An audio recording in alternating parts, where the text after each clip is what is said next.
Hello, it's your favorite sports thunk here. Don't forget to hit that subscribe button to join the fastest growing community on YouTube. Remember, Nightcap doesn't happen without you. So please subscribe or you're going to make Ocho cry. Man, Damn, my Dolphins, man. the Texans do a demolition job on the Browns. CJ Stroud dissected the number one pass offense. He finished with 274 yards, 3 touchdowns. Those 3 touchdowns were before the half, tied an NFL record for most touchdown passes in a playoff game by a rookie. 274, 3 touchdowns, 0 turnovers. He had 236 of those yards in the first half. At the age of 22 years, 102 days, he became the youngest quarterback in history to win a playoff game. Did you see what the Texans did offensively today? They threw the ball. They ran the ball. Listen, I know they played at home. I know they played in the dome. I know it was comfortable. I know the atmosphere, Mother Nature wasn't a factor in the game, but they did exactly what they needed to do to beat one of the best defenses in the league. They have some great corners in Newsome, safety, great corner in Denzel Ward, but still were able to get things done with their best weapon in Nico Collins. Same thing the Dolphins should have done with Tyreek. They had in Jaylen Waddle. I don't understand. CJ Stroud looks like a goddamn 10-year vet. Looks like a damn 10-year vet. Nothing seemed to rattle him. Nothing seemed to rattle him at all. Then I'm CJ Stroud made a play on the screen pass, and of course I tweeted out, ladies and gentlemen, CJ Stroud, take a bow. And everybody up in arms. Oh man, it was just a screen pass.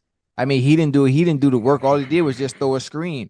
Hello, have you seen the body of work and what CJ Stroud has put together throughout the entirety of this season? He throws a beautiful ball. Throughout the entirety of the season. I understand it was just a screen pass. He came back the very next drive. Did you see the touch ball to the tight end? Did you see the touch where he dropped it in the bucket to the tight end?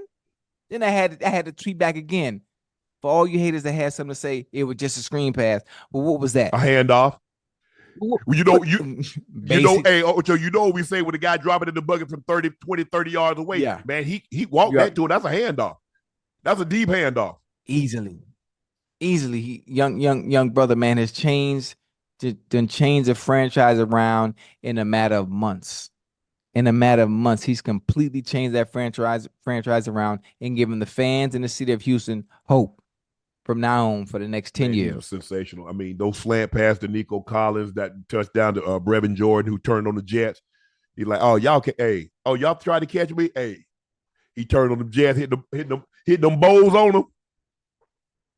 It pieced everybody out. It's unbelievable. The defense got Ocho. Remember, I said, hey, Ocho, I like the Browns. I said, but you got to be careful. Mm-hmm. I say, Flacco putting up big numbers. Flacco. I say, but he turning the ball over also. And I say, see, what's happening is people are just looking at the positive and don't see, he threw for 350 yards, but he got 2 picks. Right.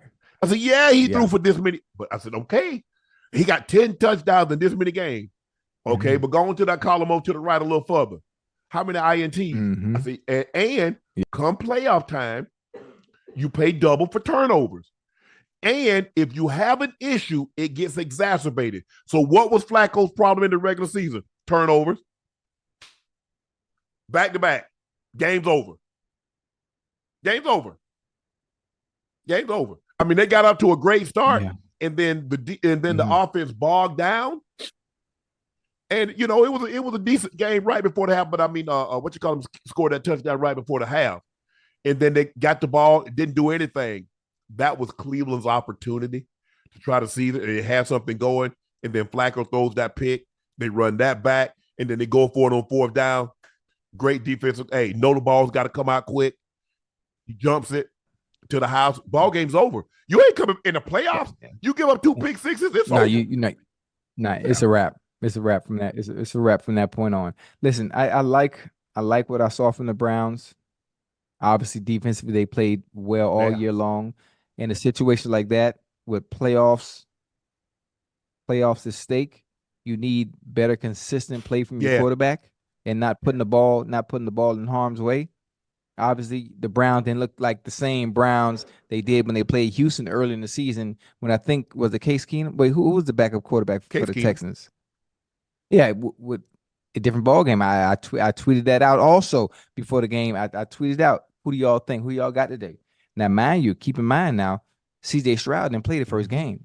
So this Texans team and the offense is going to look a lot different than it did than when they played the Browns the first time. And look what happens. Exactly. Lo and behold, CJ Stroud shows up like he's been in the league, I don't know how many years, and it's surgical. Yeah. Surgical from the spot. They did a great job on Myles Garrett and Zadarius Smith. You know, Cleveland had the number one pass defense, and they didn't do any damage to CJ. You got to get him off his spot. You got to make him uncomfortable as much as you can.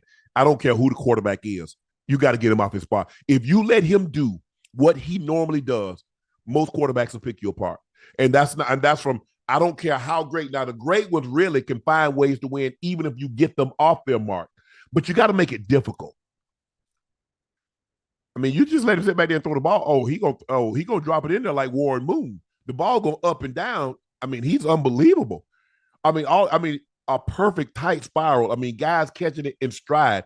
Ain't nobody having to like turn around and open their hips and catch the ball and like, damn, you gave me a better ball. I could have done something with that. He's put it in the pocket. Yes, Ocho. He put it in the pocket and giving guys opportunity to run after the catch. That's all. For a wide receiver, tight end, a guy that catches the ball, that's all I'm asking. Give me an opportunity to do something with it. Who do you think the Texans got to play now? They're gonna play. They were the fourth seed, so they'll play. They'll be whoever.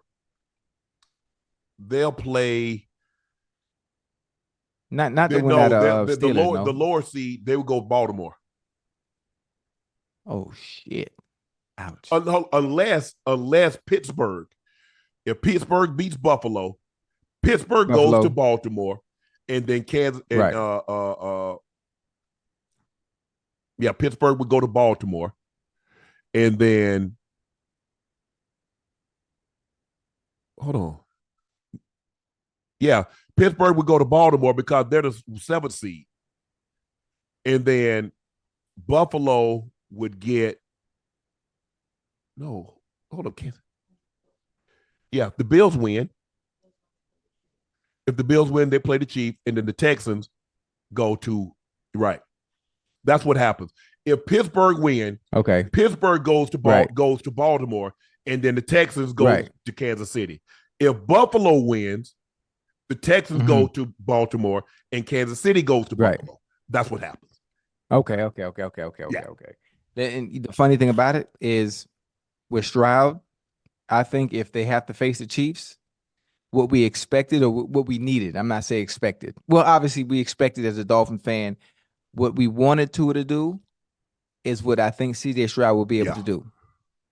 And utilizing the weapons. Singletary will be able to establish the run. They will find ways to be creative, moving Nico Collins around. And I think the Texans are a team that you don't want to play come playoff time. You know the thing is about because three points ain't finna cut it. You know the thing is about not with them scoring. You know what? Ocho, you know what makes the Texans scary? They don't effing know they're not supposed to be here. That's the problem. Yeah. Somebody forgot to tell them you got a rookie head coach and a rookie quarterback. You're not supposed to be this good right now. Right. Now you got a problem on your hands because they know we belong. They believe they belong. Right. You got a problem on your hands. Excuse me. And if they don't turn the ball over, in which they don't, I mean, CJ Stroud doesn't turn the ball over. He protects the ball. Man. This is a team for the future. I don't know where else. Look, I understand Stefanski had a great year. Dan Campbell had a great year. There's a lot of worthy.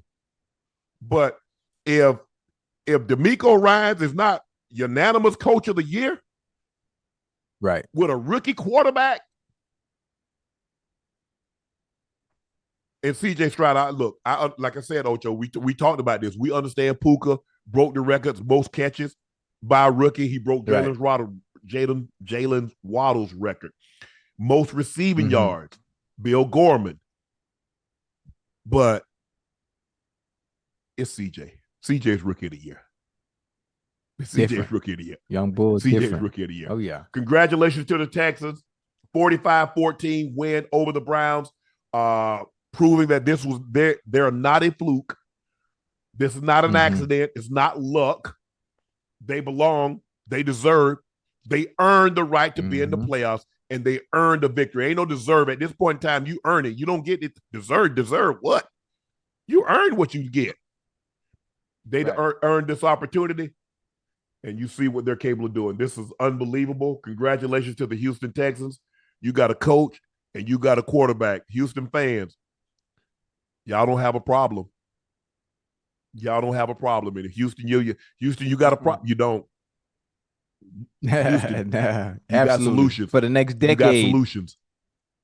For the next decade. No issues.